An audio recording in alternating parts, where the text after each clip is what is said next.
Hello everyone, I am Eli G. Brown / Eli G. Brony, and welcome to another episode of my overall thoughts on a Hero Factory Hero series. And in this episode, I am going to be taking a look at all of the Brain Attack series heroes at one time, excluding Jet Rocka, because that's just basically another version of the Rocka that we got.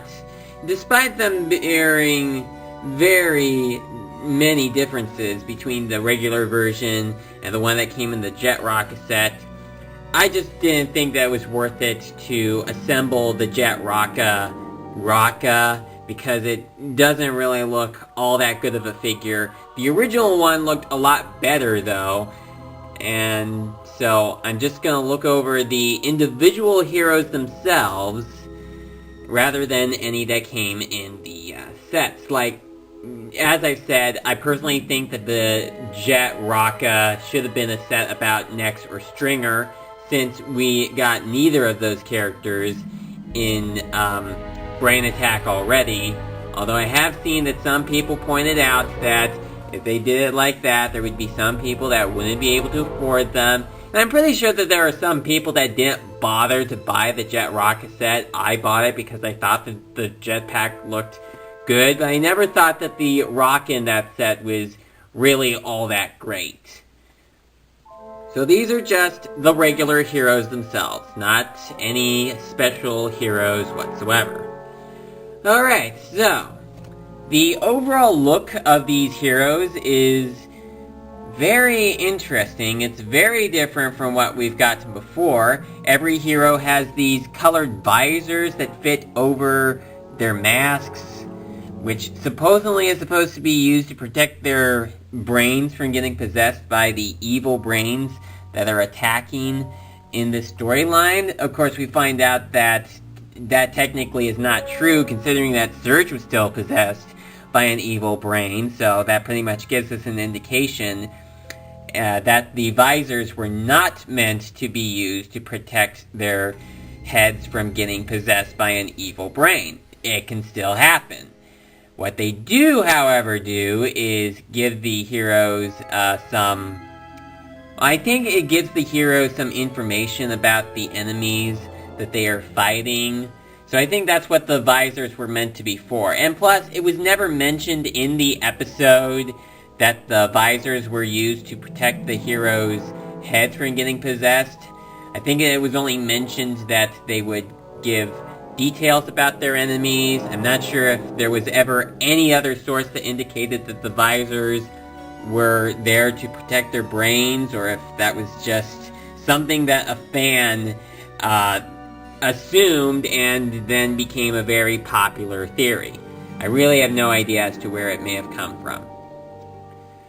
Now, the different colors of the visors is very nice and all, and I do like how they still managed to retain the original look of each of the heroes, but also at the same time make them look different. I mean, with Rocka and Evo, they obviously were not in the first Hero Factory series, but they do get new mask pieces. They're supposed to resemble their breakout versions of them. And with Rocka here, well, as some people have pointed out... Oh, I did not mean to knock Evo to the side. I actually lowered Evo's staff down because with it up, it blocked off your view of Stormer. So I lowered it down so you can see Stormer. Anyway, some people have said that the only thing different about Rocka's Brain Attack series mask is that there just is no eye scope piece. And yeah, that is true, and that was actually a very fancy thing that was added for Rocka. Quite a shame that they took that off, because I really liked it. But, you know, the new one doesn't look all that bad, actually. And for Evo, there's not really much different. It's just basically remolding the same mask, but in a new way to fit with a visor. That's basically all of what we got here in this series. Now, why exactly they decided to make Breeze's mask be silver instead of green, I have absolutely no idea.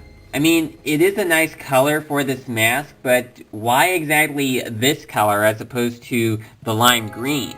All the other heroes retain their original color of masks, but Breeze does not. In fact, comparing her with Bulk, who is given a lot of orange on his body, such as having orange-colored hands, it pretty much would be hard to believe that, well, of course, in this case, they are both mostly silver with a few additional parts added on. And, of course, Breeze is shown to have green as her secondary color, and Bulk is shown to have orange as his secondary color.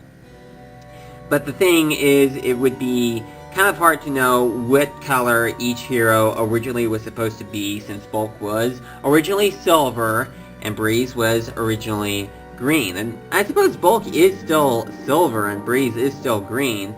It's just that they're either a little more or a little less of the color that they once were.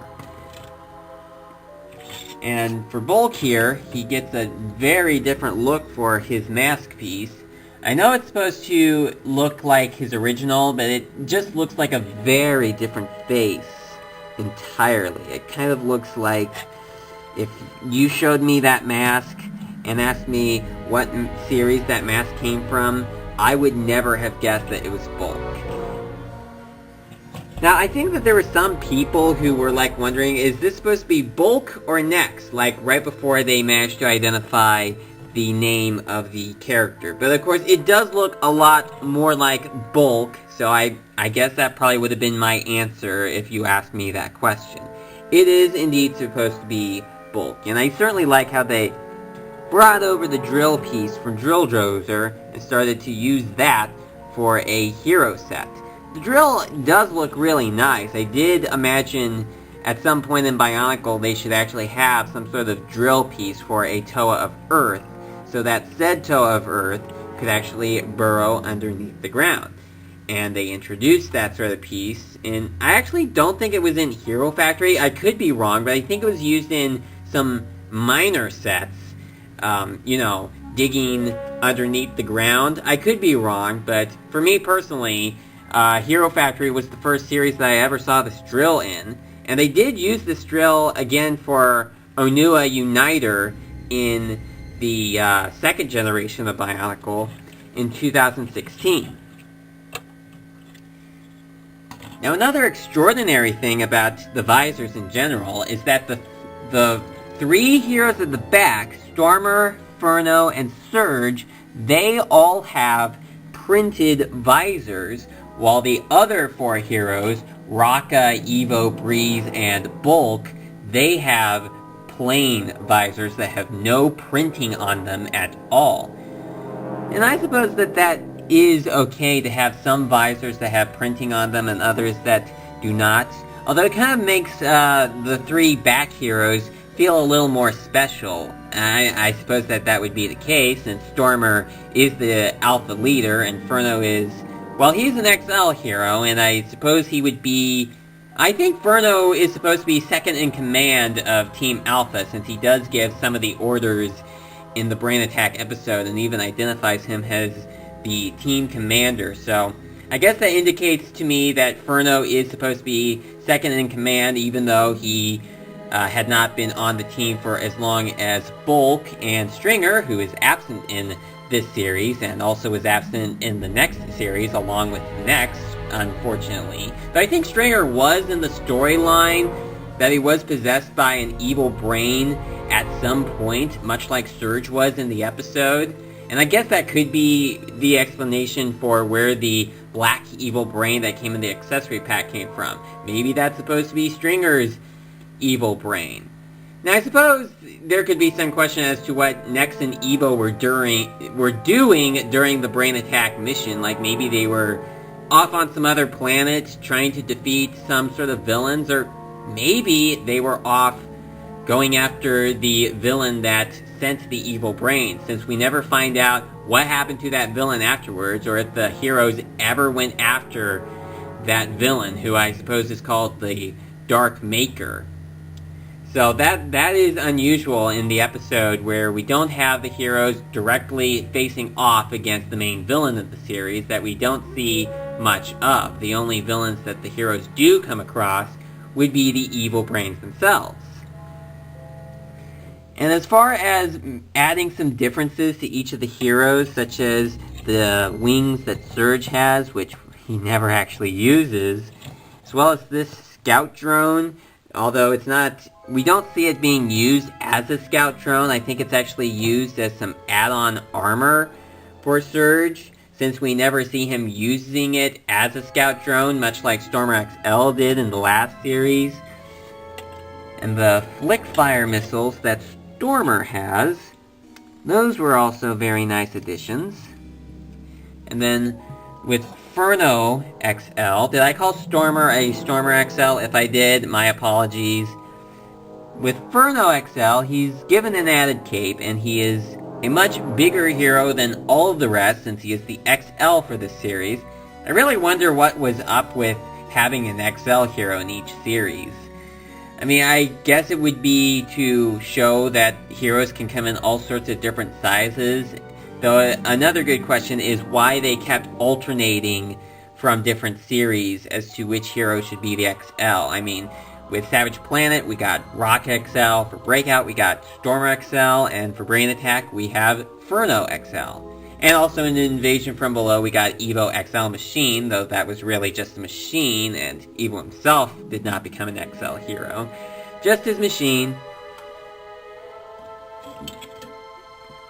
So, yeah, it is quite unfortunate that we once again went back to the roots of having there being some heroes be absent. And it probably would have been good to see Next and Stringer in the next series to at least tell us that they were alive, and so the rumors of them being dead would not happen along. As far as those Next and Stringer are dead rumors go, I think that having them be absent again for Invasion from Below pretty much made that those rumors just a bit stronger. I mean, it didn't prove to them to be true, it just add further possibility that those rumors were correct. But as I said before, LEGO never officially confirmed Next and Stringer to be dead, as a lot of people had spread the rumors about, so I'm pretty much concluding that those rumors were no more than just rumors. They were just things that fans came up with to try to explain what happened to Next and Stringer, but it was never confirmed to be true. And I really don't understand why LEGO would do that, having two heroes be absent for 2 series in a row, and having every other hero appear for the last 2 series of Hero Factory. So, that was unfortunate that we didn't see Next and Stringer again after Breakout. But anyway, that's pretty much... Oh, and my thoughts about the claw clamps didn't make much sense to me. Really didn't understand why they needed to do that with the Hero Core claw clamps, because, well, I suppose it would work out well for villains such as Core Hunter who took the Hero Cores out. But why is that a concern for the evil brains? I mean, it's not like the evil brain is just gonna jump onto their body and rip the Hero Core out like that. Although that does actually sound a bit disturbing there. Alright, well, I think I have said everything that I can about the Brain Attack series of heroes, and I think maybe I may look over the machines that came out for Invasion from Below and give my thoughts about them as a whole series. But I've already done a video that showed off all the minifigures and my thoughts about that. So thank you very much for watching, and I will see you again next time.